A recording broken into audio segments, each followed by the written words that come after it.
नमस्कार। देवरिया की आवाज रेडियो केसरी से प्रस्तुत है स्थानीय हालचाल। पहले मुख्य हालचाल। बांग्लादेश से गोल्ड मेडल जीत कर लौटी हिना का हुआ भव्य स्वागत। पुण्यतिथि पर पंडित दीनदयाल उपाध्याय को किया गया नमन। 16 केंद्रों पर परीक्षा देंगे मदरसा बोर्ड के 3800 परीक्षार्थी। प्रेमी के घर पहुंचकर एक प्रेमिका ने किया जोरदार हंगामा। अवैध हथियार के साथ 2 लोगों को पुलिस ने किया गिरफ्तार। स्थानीय हालचाल के इस अंक के साथ मैं निकेत मिश्र। अब हालचाल विस्तार से। साउथ एशियन फुटबॉल फेडरेशन के द्वारा शुक्रवार को बांग्लादेश की राजधानी ढाका में आयोजित Saif football under 19 women championship के फाइनल में भारतीय टीम विजेता रही। भारतीय टीम से डिफेंडर के रूप में खेल रही देवरिया के पथरदेवा विकास खंड की मझौआ गांव की बेटी हिना ने भारत की जीत में महत्वपूर्ण भूमिका निभाई थी। अब जैसे ही हिना बांग्लादेश से लौटकर अपने गांव पहुंची तो उन्हें मुख्य विकास अधिकारी प्रत्युष पांडे के द्वारा सम्मानित किया गया। उनके कोच जय प्रकाश राव से विकास भवन में मुलाकात कर इन्हें सम्मानित किया गया है। हिना खातून अपने पहले भी अंडर 14 और अंडर 17 भारतीय वुमेन फुटबॉल टीम की कप्तान रह चुकी हैं। मुख्य विकास अधिकारी के द्वारा हिना से उनकी ट्रेनिंग में आ रही समस्याओं के बारे में जानकारी ली और आवश्यक मदद को लेकर आश्वासन दिया।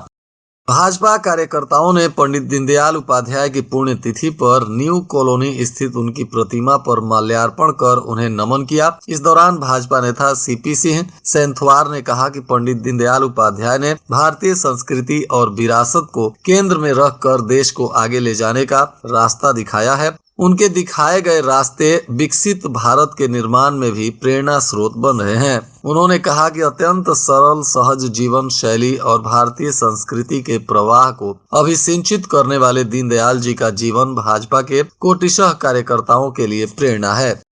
जिले के 16 केंद्रों पर मदरसा बोर्ड के 3800 परीक्षार्थी परीक्षा देंगे। मंगलवार से शुरू हो रही परीक्षाओं के लिए 7 मदरसा और 9 इंटर कॉलेज को केंद्र बनाया गया है। हर केंद्र पर स्टैटिक मजिस्ट्रेट तैनात किए गए हैं। इनके अलावा सेक्टर मजिस्ट्रेट भ्रमण करते रहेंगे। उत्तर प्रदेश मदरसा शिक्षा परिषद की बोर्ड परीक्षाएं 13 फरवरी से शुरू हो रही हैं। सेकेंडरी, सीनियर सेकेंडरी, कामिल और फाजिल स्तर की परीक्षाओं के लिए जिले में कुल 3872 परीक्षार्थी नामांकित हैं। बोर्ड परीक्षा के लिए जिले में कुल 16 केंद्र बनाए गए हैं। रामपुर कारखाना थाना क्षेत्र के एक चौराहे पर कॉस्मेटिक की दुकान चलाने वाले एक युवक से एक युवती की सामान खरीदने के दौरान प्रेम हो गया। दोनों जीने मरने की कस्में खा लिए। इसके बाद प्रेमी ने 2 वर्ष बाद प्रेमिका से शादी करने के लिए आश्वासन दिया था और अब जब शादी करने से मना कर दिया तो प्रेमिका उसके घर पहुंच गई और जमकर हंगामा किया, जिसके बाद वहां मौजूद काफी सारे लोगों ने इस हंगामे के दौरान किसी तरह समझा बुझाकर प्रेमिका को शांत कराया है और अब इसमें स्थानीय लोग और प्रशासन इस मामले को सुलझाने में लगा हुआ है। पुलिस अधीक्षक देवरिया के द्वारा अपराध की रोकथाम को लेकर लगातार कार्रवाई की जा रही है। इसी कड़ी में पुलिस अधीक्षक के निर्देश पर श्रीरामपुर पुलिस के द्वारा मुखबिर की सूचना पर पड़री बाजार पुलिया के पास कार्रवाई करते हुए अवैध हथियार के साथ 2 लोगों को गिरफ्तार किया गया है। गिरफ्तार आरोपी अभिषेक सिंह उर्फ गोलू, जो पुत्र सूर्यभान सिंह बताया जा रहा है, यह रहीमपुर थाना श्रीरामपुर का निवासी है। तो वहीं ऋतिक पासवान, यह जितेंद्र पासवान का पुत्र है और यह कड़सरवा खुर्द का रहने वाला है, जो श्रीरामपुर थाना क्षेत्र के अंतर्गत ही आता है। इनके पास से पुलिस ने 1 अदद रिवाल्वर, 32 बोर का और चालू हालत में तथा 2 जिंदा कारतूस भी बरामद किया है। दोनों को पुलिस ने मामला दर्ज करते हुए न्यायिक हिरासत में भेज दिया है और इनके आपराधिक इतिहास को पुलिस के द्वारा खंगाला जा रहा है।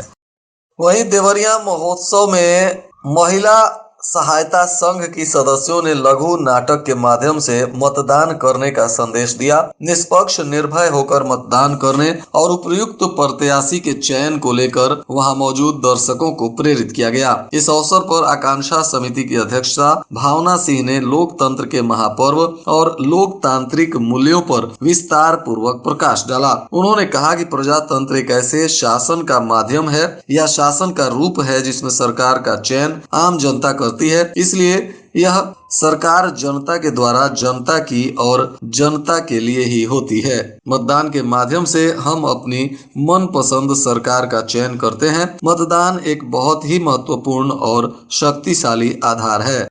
हर क्षेत्र के देईडीहा गांव में बिजली आपूर्ति के लिए लगाया गया 63 केवीए का ट्रांसफार्मर जल गया और इसके वजह से 2 दिनों से गांव के लोग अंधेरे में हैं। ग्रामीणों ने ट्रांसफार्मर बदलवाने की मांग की है।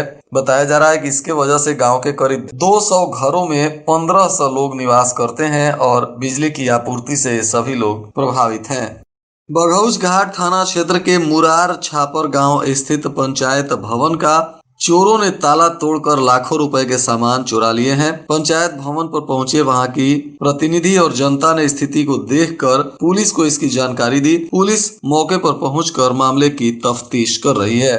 रुद्रपुर में अनियंत्रित होकर सड़क पर गिरने से बाइक सवार 2 लोग घायल हो गए थे। बताया जा रहा है कि इसमें भी उपचार के दौरान एक व्यक्ति की मौत हो गई है। बताया जा रहा है कि शनिवार की रात को बैतालपुर क्षेत्र के बेलडड़िया मोड़ के पास मोटरसाइकिल सवारों ने हेलमेट नहीं लगाया था और इनकी गाड़ी अनियंत्रित होकर गिर गई थी और इसमें अभिषेक पाल जो 10वीं कक्षा का छात्र है वह घायल हो गया था और उसके चचेरे भाई शैलेश भी इस घटना में घायल हो गए थे। दोनों का इलाज चल रहा था। अब बताया जा रहा है कि अभिषेक के सर पे गंभीर चोटें आई थी और इलाज के दौरान अब अभिषेक की मौत हो गई है। घटना के बाद से परिजनों में चीख पुकार मचा हुआ है।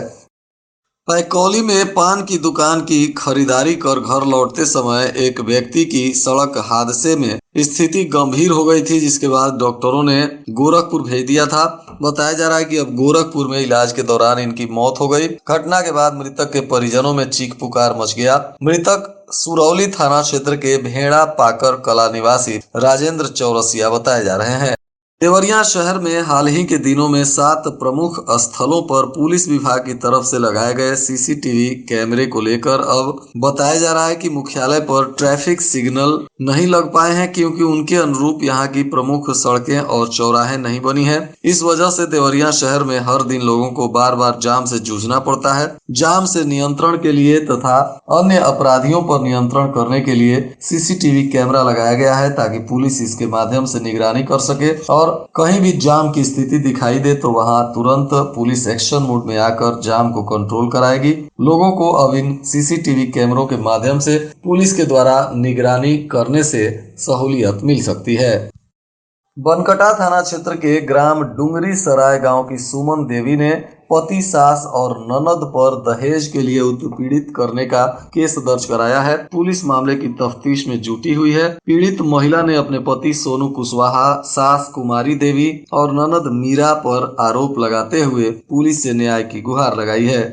रामपुर कारखाना थाना क्षेत्र के कमधेनवा गांव में पुरानी रंजिश को लेकर हुई मारपीट के मामले में पुलिस ने एक पक्ष की तहरीर पर 7 लोगों के विरुद्ध घर में घुसकर मारपीट करने सहित अन्य धाराओं में केस दर्ज किया है, तो वहीं दूसरे पक्ष की तहरीर पर भी 4 लोगों के विरुद्ध केस दर्ज किया गया है। पुलिस अब मामले की जाँच पड़ताल कर रही है। एक पक्ष से मनभावती देवी पत्नी घरभरन गुप्ता की तहरीर पर केस दर्ज किया गया है, तो वहीं दूसरे पक्ष से कमलेश गुप्ता पुत्र भद्दर गुप्ता की तहरीर पर पुलिस ने केस दर्ज किया है।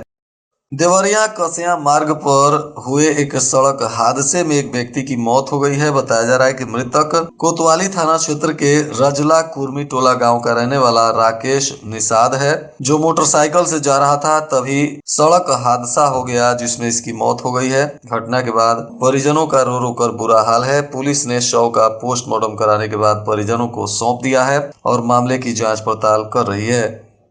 और आज के मौसम का तापमान देवरिया में न्यूनतम 14 डिग्री सेल्सियस और अधिकतम 27 डिग्री सेल्सियस रहने की संभावना है। अंत में मुख्य हालचाल एक बार फिर। बांग्लादेश से गोल्ड मेडल जीत कर लौटी हिना का हुआ भव्य स्वागत। पुण्यतिथि पर पंडित दीनदयाल उपाध्याय को किया गया नमन। 16 केंद्रों पर परीक्षा देंगे मदरसा बोर्ड के 3800 परीक्षार्थी। प्रेमी के घर पहुंचकर एक प्रेमिका ने किया जोरदार हंगामा। अवैध हथियार के साथ 2 लोगों को पुलिस ने किया गिरफ्तार। इसके साथ ही रेडियो केसरी से प्रसारित स्थानीय हालचाल का यह अंक समाप्त हुआ। नमस्कार।